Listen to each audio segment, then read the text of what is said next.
Разуменне мастацтва уласціва толькі чалавеку. Чалавеку, які здольны бачыць і разумець паўзмежжа ўласнага эга. Прывітанне з галерэі Вітарт онлайн. Гэта выпуск нашага канала Вітарт Інфа, першы з лінейкі эпізодаў пра адзін з цудаў культурнай спадчыны сапраўднага беларуса. Мы пачынаем разбірацца, чаму наш традыцыйны павук – самая магічная штука на планеце Зямля.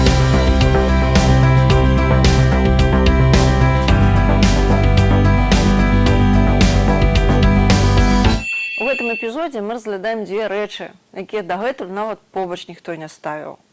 А дарэмна. Адна – гэта, уласна, помнік мастацтва традыцыйнага славянскага і паўночнаеўрапейскага паганства. А другая – адкрыццё сусветнага маштабу ў дакладных навуках – фізіка і матэматыка. Адкрыццё, якое спазнілася стаць адкрыццём. Проста таму, што паганцы цэнтральнай паўночнай Еўропы, асабліва беларусы, пра гэта ведалі ўжо стагоддзямі.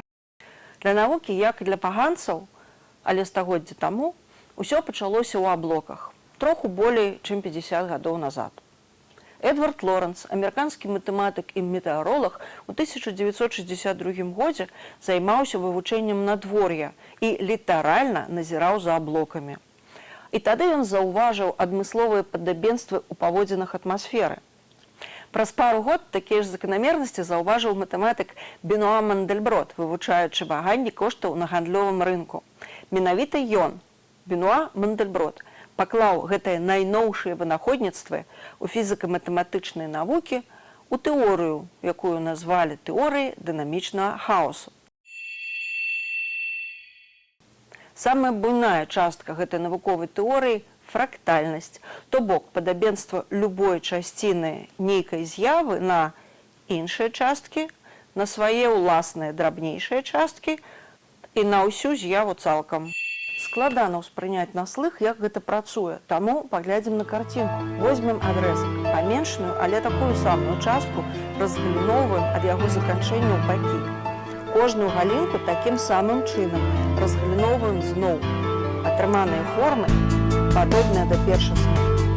Але не спыняемся і дзелім далей і далей. І цяпер можна пабачыць, як на любым узроўні кожная частка структуры падобная да агульнай формы, да суседзяў і да сваіх уласных частак. Гэты класічны фрактал завецца дрэвавы. Цяпер музычны перапынак і з прыемнасцю глядзім на відавочныя прыклады фрактальнасці ў жыцці.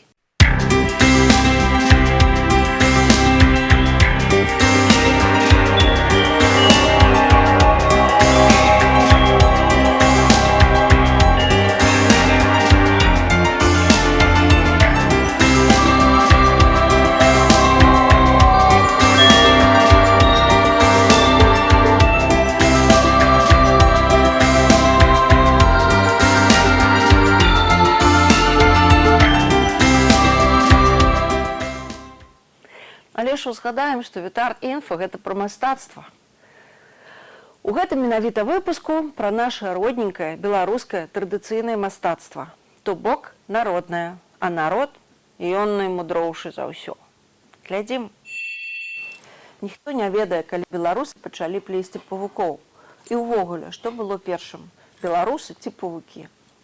Але дакладна вядома, што мы рабілі гэтую фрактальную мадэль сусвету, ці, можа, правільна будзе сказаць, гэтую мадэль фрактальнага сусвету, яшчэ да таго, як навукоўцы заўважылі нешта істотна ў аблоках.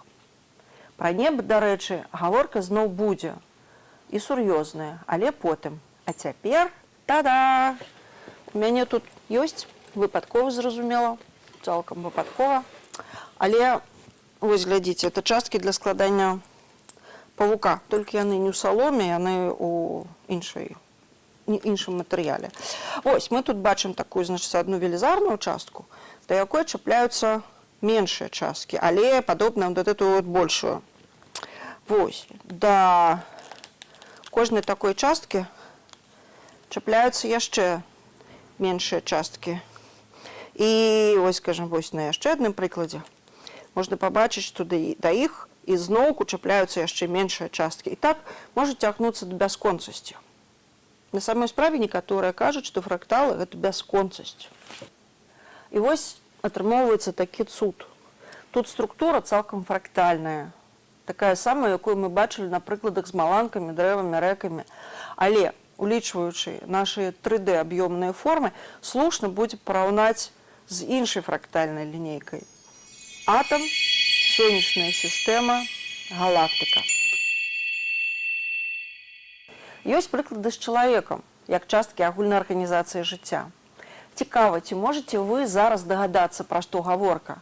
Гэта будзе разглядацца ў далейшых эпізодах, але цяпер прапануйце ў каментарах свае здагадкі. Тым цікавей будзе потым паглядзець правільны адказ. Таксама пішыце, што вас узрушыла ці адмыслова зацікавіла.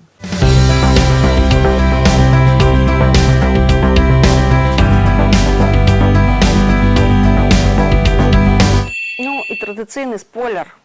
У наступным эпізодзе будзе працяг пра тое, з чаго менавіта вынікае магічнасць беларускага паўка.